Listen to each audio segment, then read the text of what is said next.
जो लोग प्रभास की राजा साहब देख के आ चुके हैं मैं उनसे बात नहीं करूंगा, वो लोग ऑलरेडी ट्रॉमेटाइज हो चुके होंगे। और जो लोग नहीं देख के आए हैं, मैं उनसे एक ही चीज कहना चाहूंगा, एकदम गधेड़ पिक्चर बना दिए हैं ये लोग for no reason. It's purely बेकार। प्रभास पर मैं थोड़ी देर में आऊंगा, लेकिन Maruthi ji, director of the movie, आपने जो इतने बड़े स्केल पर इतना पैसा लगा के एक्सपेरिमेंट किया है, वो हाईली अनसक्सेसफुल है। Right my words, it's highly unsuccessful. आप शायद ओटीटी या फिर इन सब जगह से पैसा वापस बना ले, लेकिन ऑडियंस की नजरों में आपकी इज्जत शायद गिर चुकी है। और जब मैं मूवी देख रहा था ना, तो मुझे एक चीज रियलाइज हुई कि शायद मारुति जी जो डायरेक्टर है मूवी के, उन्होंने एक हॉलीवुड मूवी से इंस्पिरेशन ली होगी, बीटल जूस करके। उसके अंदर भी ऐसे ही रंगीले अलग अलग तरीके के ब्लडी कैरेक्टर्स थे। इसके अंदर ब्लड कम है, लेकिन हाँ, उसके अंदर बहुत ब्लडी थे। तो शायद आपने कहीं वहां से कलरफुल की इंस्पिरेशन तो नहीं ली। आई एम रियली होपिंग, वरना आप उस मूवी की इज्जत भी खराब कर रहे हैं डेफिनेटली। और अगर आपको कुछ वैसा करना ही था, तो एटलीस्ट अपनी जो स्टोरी की ड्राफ्ट है, जो फाइनल ड्राफ्ट है, उसको तो रीरीड करते, एटलीस्ट ऑडियंस के पर्सपेक्टिव से। जस्ट एक बार रीरीड कर लिए होते तो शायद आप स्टूडियो के पास जाते भी नहीं। और स्टूडियो वाले क्या गांजा फूक के बैठे हो भाई, कैसे अप्रूव किया तुमने, कैसे इतना सारा पैसा दिया, मुझे ये समझ में नहीं आ रहा है।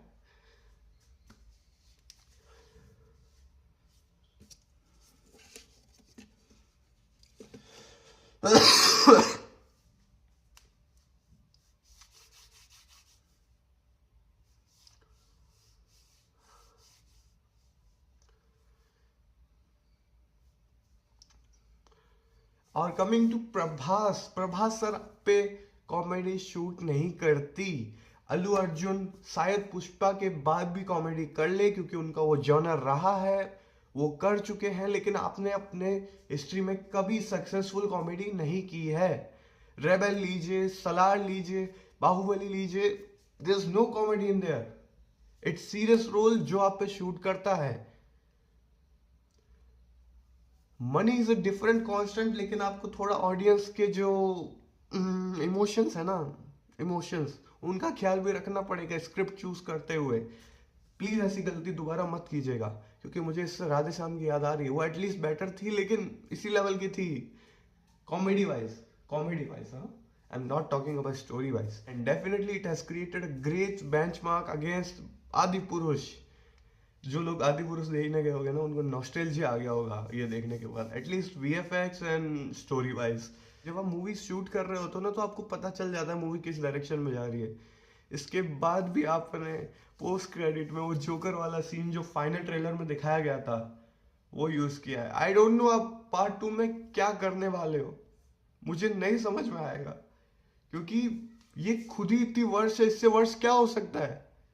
I will definitely watch part 2, लेकिन एक अलग पर्सपेक्टिव से जो आपने अब मेरे अंदर बिल्ड किया है। और अगर स्टोरी के अंदर जाएं, तो इसके अंदर एक लव स्टोरी वाला एंगल है, और वो दुनिया की सबसे कचरा लव स्टोरी हो सकती है। I can definitely say that. मैं उसके बारे में आपको बताऊंगा ही नहीं वो उसके अंदर क्या हो रहा है, क्योंकि मुझे इंटरनल क्रिंज फीलिंग दे रही है।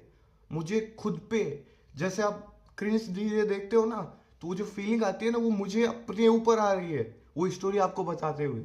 मैं नहीं बता रहा, मेरे से नहीं होगा वो। एंड संजू बाबा, मुझे नहीं पता वो आजकल हर एक मूवी में हर सिंगल एक लौते टाइप के विलन बन के क्यों आ रहे हैं। केजीएफ के बाद लियो, एंड मुझे हर जगह सेम वाइब भी आ रही है। और डेफिनेटली वो सबसे, ये जो मूवी है, ये सबसे आसान मूवी रही होगी उनकी, क्योंकि कुछ करना ही नहीं पड़ा। डायरेक्टर ज्यादा फोर्स कर ही नहीं रहा होगा। वांगा, एस राजामौली, सब निचोड़ के रख देते एक्टर्स को। 2 3 4 साल एक्स्ट्रा ले लेंगे, लेकिन पूरा निचोड़ेंगे, हर बेस्ट टू बेस्ट एक्टिंग निकालेंगे। लेकिन मारुति जी ऐसा नहीं कर पाए। सो डेफिनेटली संजू बाबा के लिए सबसे आसान पे चेक था। और मैं अब मैं बात करता हूँ जो लोग ओटीटी पे से देखने का विचार करने वाले हैं। जिंदगी में ना कुछ चीजें करनी चाहिए, बेकार चीजें करनी चाहिए, इसको प्लीज देखना, लेकिन थिएटर जाके पैसा बर्बाद करने की शायद जरूरत नहीं है आपको। ओटीटी पे आए तब आप इसको जरूर देखना।